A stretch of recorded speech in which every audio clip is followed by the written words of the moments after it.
We're going to begin this morning's message with what's been referred to as the ABCDs of anger. And I thought, I could start off today saying my ABCs. Thought that might be a little elementary. Or I could start off by singing that song. You remember ABC? It's a Jackson 5 song, maybe way on back. I said, no, I don't think I can pull that off. Plus, we're not just going to look at the ABCs. We're also going to look at the D. Now, what am I talking about? I'm talking about an acrostic that's been employed by counselors to help people better deal with the emotion of anger. If you're here with us for the first time, or maybe you haven't been here in several weeks, we're right slap dab in the middle of a sermon series on the emotion of anger. And our theme verse comes from James chapter 1, verse 20, which states, "For man's anger does not bring about the righteous life that God desires." So there's a certain kind of anger that takes us out of phase with God. There's a certain kind of anger that makes us at odds with God, where we're not really meeting up to His expectations, if you want to put it that way. The anger that does not bring about a righteous life. Now there's another kind of anger, we've talked about this in the series, that's been referred to as righteous indignation. Jesus Himself experienced righteous indignation. In other words, when there's some kind of injustice taking place in the world and people are being hurt, it's perfectly normal to experience some righteous anger over that. Again, we see that over and over with Jesus. But the kind of anger we want to steer clear of is a self-centered kind of anger. An anger that results when our ego is maybe bumped into or scraped against or even bruised. We all experience anger. We just deal with it in different ways. We've talked about people who spew it. We've talked about people who stuff it. And we've talked about people who leak it. But we all engage in various expressions of anger. So with that behind us, let's get at the ABCDs of anger. This is an acrostic again that should help us better deal and manage our anger issues if we have anger issues. First, the A stands for acknowledge. Whenever we're feeling angry, the first thing we need to do if we're going to properly manage it is we have to acknowledge that we're actually angry. Here is where we admit our anger. Here is where we don't pretend it's not there. We don't stuff it. We do not deny its existence, but we actually admit that we're angry. Now, some of you are thinking, well, duh, and some of you others may know what I'm talking about. I've read where if people grew up in a household where anger was viewed as a terrible monster like the Hulk or something like that, or anger was just viewed as just a heinous, terrible sin, then some people have trouble expressing their anger. They just suppress it, they stuff it, they deny its existence. So for some people, it's hard to actually admit that they're angry, and even that their anger is somewhat getting out of control. But think about this, no matter what problem you might have in life, if you're ever going to properly manage it and deal with it and overcome it, you have to acknowledge that there is a problem. You see, it's the same with anger. If we're going to effectively deal with it, we have to acknowledge it. That brings us to the B. B stands for backtrack. Here is where we seek to get back to the emotion that preceded the anger. If you'll remember a couple of weeks ago, we talked about an iceberg, how there are emotions underneath the surface that push our anger up and out, and we express it. And so many times we get fixated on the expression of the anger, but what we really need to do is get to the root. We need to get below the surface. Here's where we ask ourselves, why am I really angry? Why? What's going on here? And we talked about this emotion of feeling hurt.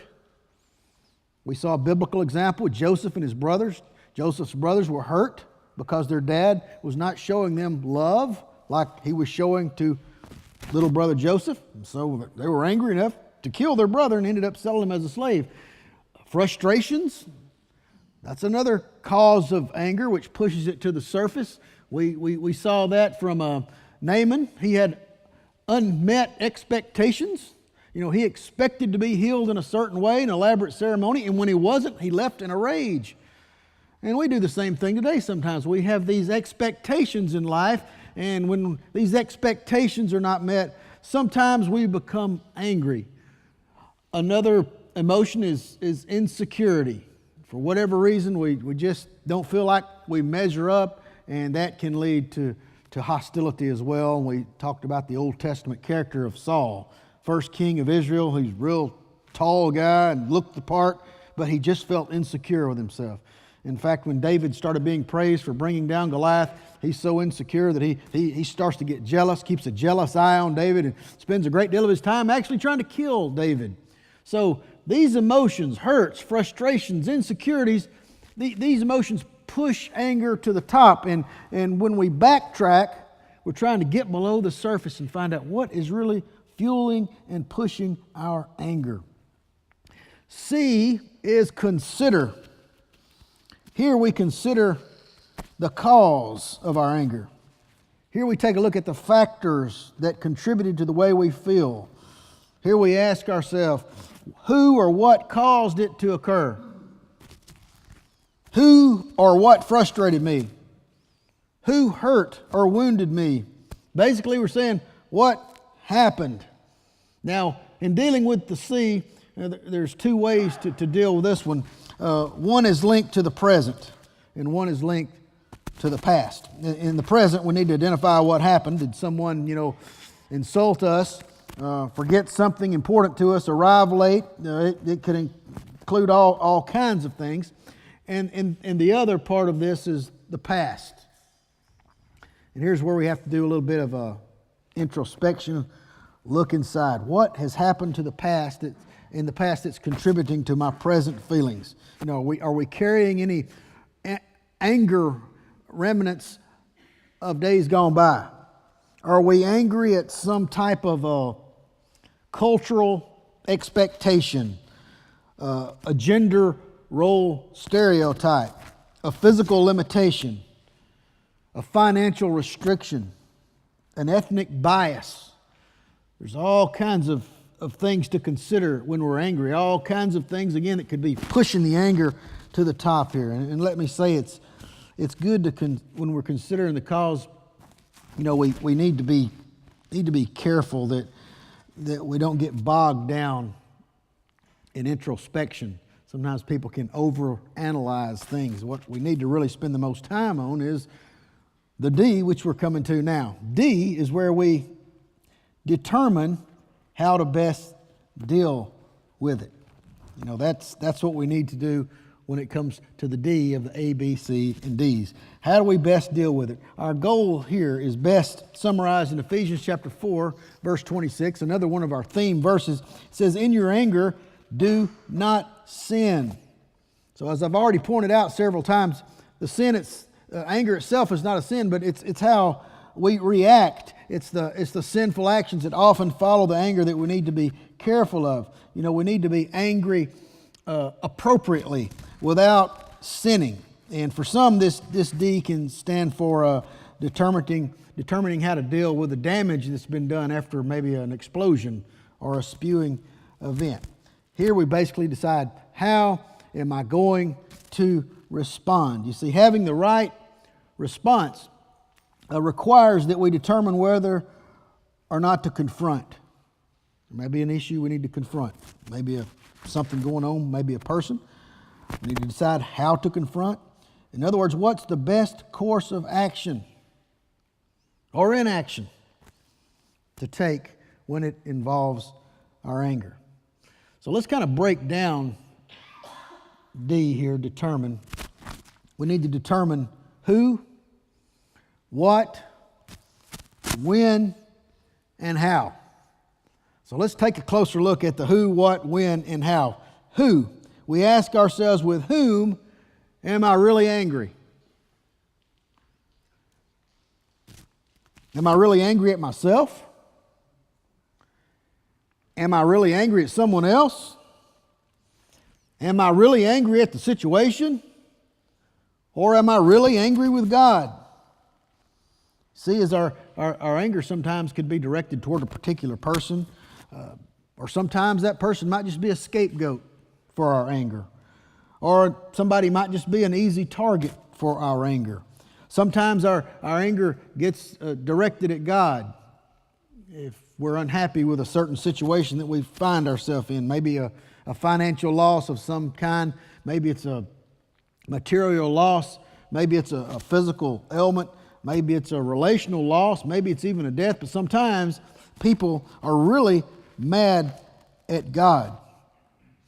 And again, sometimes people get mad at themselves. I found this kind of shocking. It kind of caught me off guard. I was reading about how sometimes people get angrier with themselves than with the person that actually did something to them, and it was about a rape victim. Sometimes when people get raped, they actually get madder at themselves. They start to blame themselves, and they carry this anger at themselves more than the person that actually abused them or assaulted them or harmed them. So sometimes it is possible for people to get angry with themselves in inappropriate ways. And we've talked about how that can lead to depression and all kinds of things. So we need to be careful about, being angry with ourselves in inappropriate ways.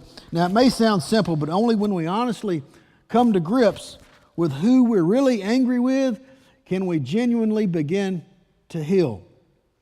Next, we need to determine who is involved that we're angry with. Is the person significant in your life?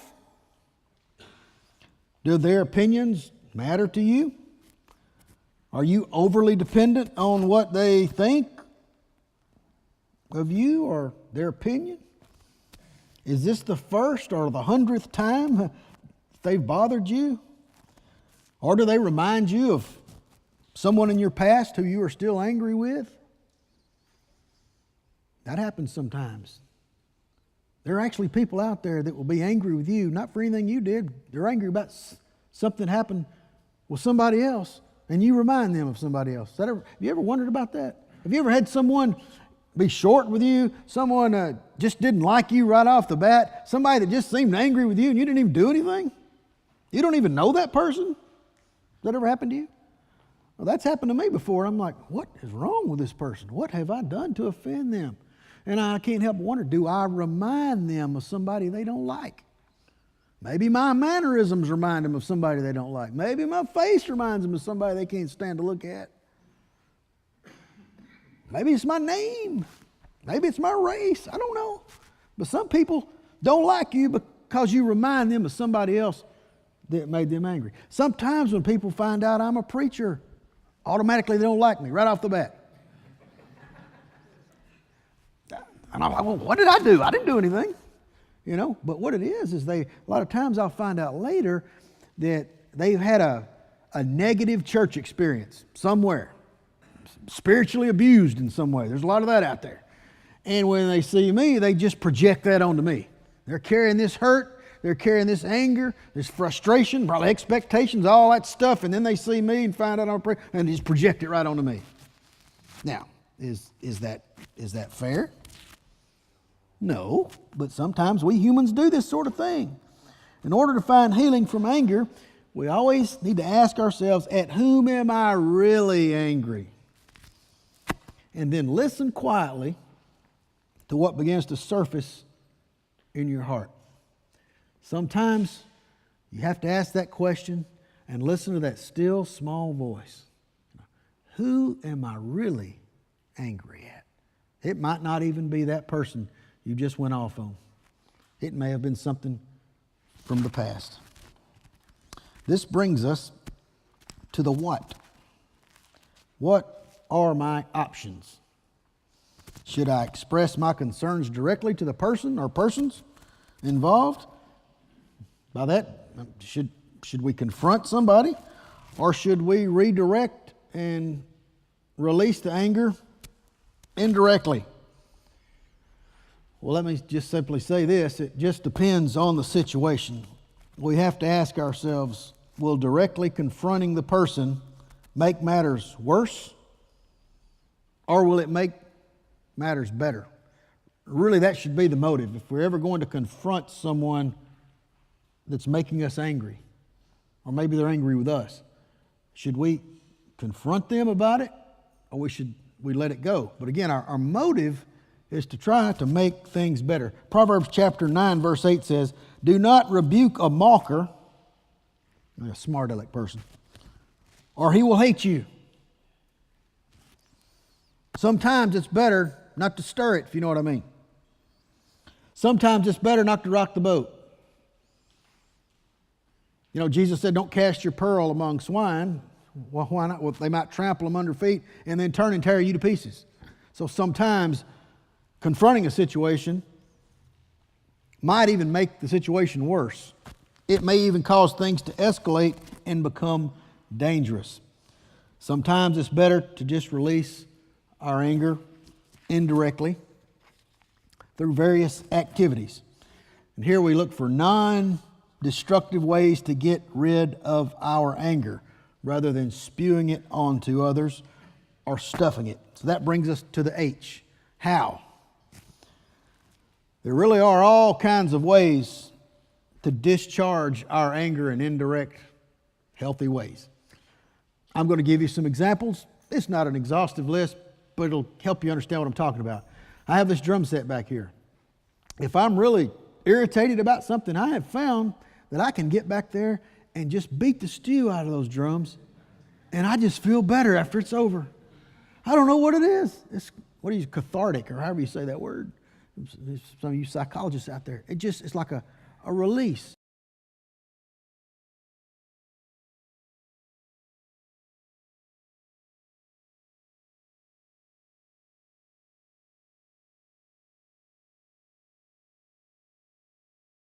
Just makes me feel better.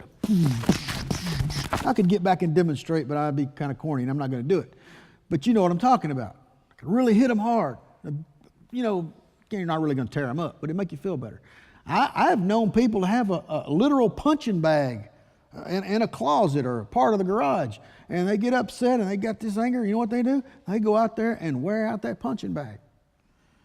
I've heard of people playing racquetball, and I mean hitting that ball as hard as they can. You know, I guess you can tennis the same way.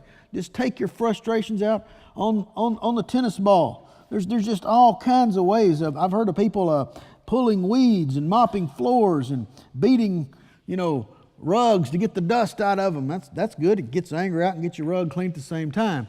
There's ways to be productive. I've even washed dishes before by hand. And for some reason, that seems to help. I don't know why it does, but it does. Maybe some other people need to go bicycle riding. Maybe others need to go jogging. One counselor I read recommended going and jumping in a lake, literally. And maybe that's where that expression comes from, go jump in a lake. There's something they say about water that makes a person that's angry feel better. I said, I wonder what that could be.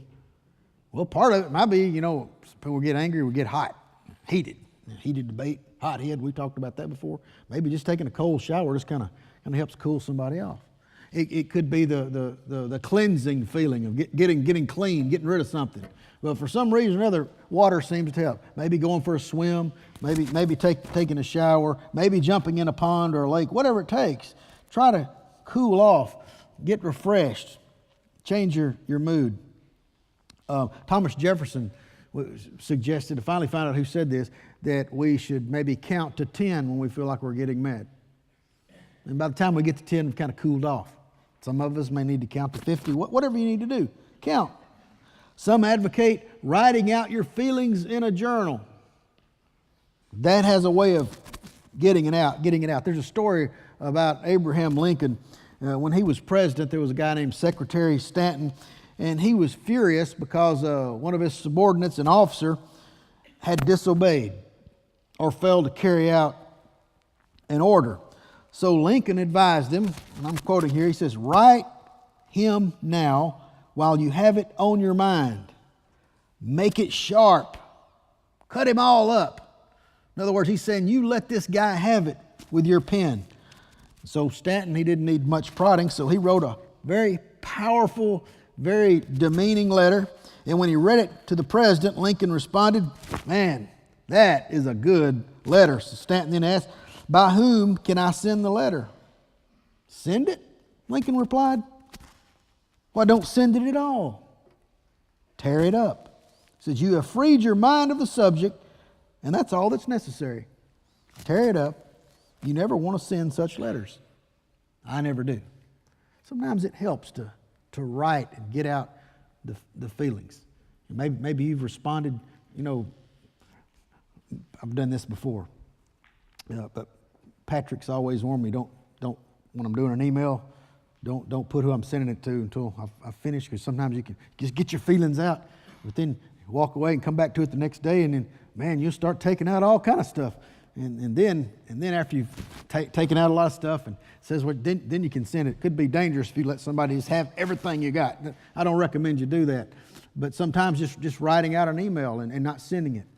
And don't go back to it for a day or two. Sometimes that helps you get your feelings in order. Sometimes people need to discharge through relaxation and reflection. I've read where certain breathing techniques help. I don't know how to teach you to do that. Maybe just take some deep breaths. I don't know how that exactly works. Another one is listening to soothing, relaxing music, whatever it is.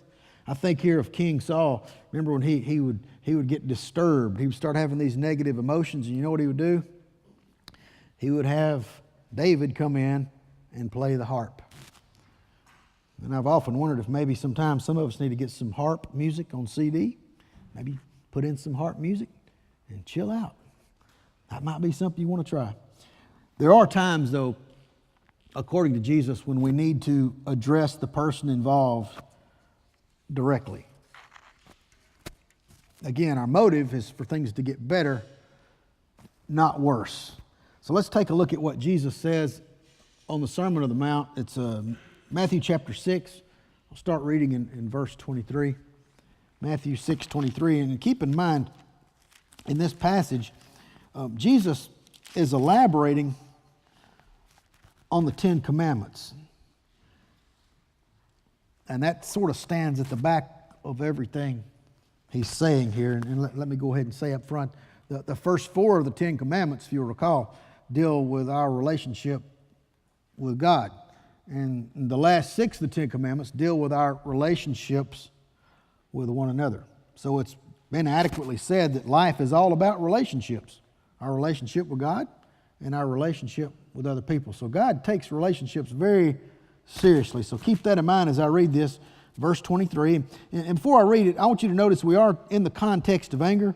Verse 22, it's not on the screen, but he says, but I tell you that anyone who is angry with his brother will be subject to judgment. And then the next paragraph down, verse 23, therefore, let you know that ideas are connected. Therefore, if you are offering your gift at the altar, and there remember that your brother has something against you, leave your gift there in front of the altar. First go and be reconciled to your brother, then come and offer your gift. Settle matters quickly with your adversary who is taking you to court. Do it while you are still with him on the way, or he may hand you over to the judge, and the judge may hand you over to the officer, and you will be thrown into prison. I tell you the truth, you will not get out until you have paid the last penny. The idea here is that when you are at odds with another person, if you don't go to that person and handle it, it can escalate and get worse. So again, there are times when you're at odds with somebody, you're angry with them, they're angry with you, you need to take the initiative, according to this verse. Sometimes we want to go in a shell and hope it goes away when we really need to go and address the situation. And Jesus is saying here, there's a time when we really need to take the initiative and go to that person and try to work it out and be reconciled to that person. God takes this so seriously that he says, look, don't bring your gift to the altar. Don't give me of your finances until you get whatever it is straight with your brother. Or at least you go and you try to make it right with your brother. You see, God's saying if things are wrong horizontally with other people, they can't be right vertically with him. So Jesus is saying there is a time that you have to go and you need to confront people you are at odds with. Here's where we can employ the I feel statements. Remember we talked about that a few weeks ago? It's where you say, I feel blank when you blank. I hope blank. You just apply that to the situation. I feel hurt when you say that or come in late or treat me like this. I hope we can work this out, or I hope whatever. You fill in the blank. And the reason this is so important is it lets the other person know how you have interpreted their actions. And they can say, oh no, I didn't mean that. I didn't have that in mind at all. And that way, that can be cleared up from that perspective. Maybe they did mean it a certain way, and you're letting them know how you feel about it. And it's bringing the problem out in the open where it can be dealt with. And then when you say, I hope, you're not making a demand of the person. You're saying, this is how I would like to see this resolved, how I would like to see it come about. Now keep in mind, some people aren't going to be cooperative. Some people aren't going to work with you. And you still may go through all this, and you still may feel a little anger in your heart, but you've at least tried, you've gone to them, you've done the right thing, you've tried to get rid of their anger, you've tried to get rid of the anger that you have. And above all this, let me say, we certainly can't leave this out as prayer. When you're having anger issues with someone, or anger keeps coming up, whatever's going on, pray about it. Ask God through His Spirit to help you.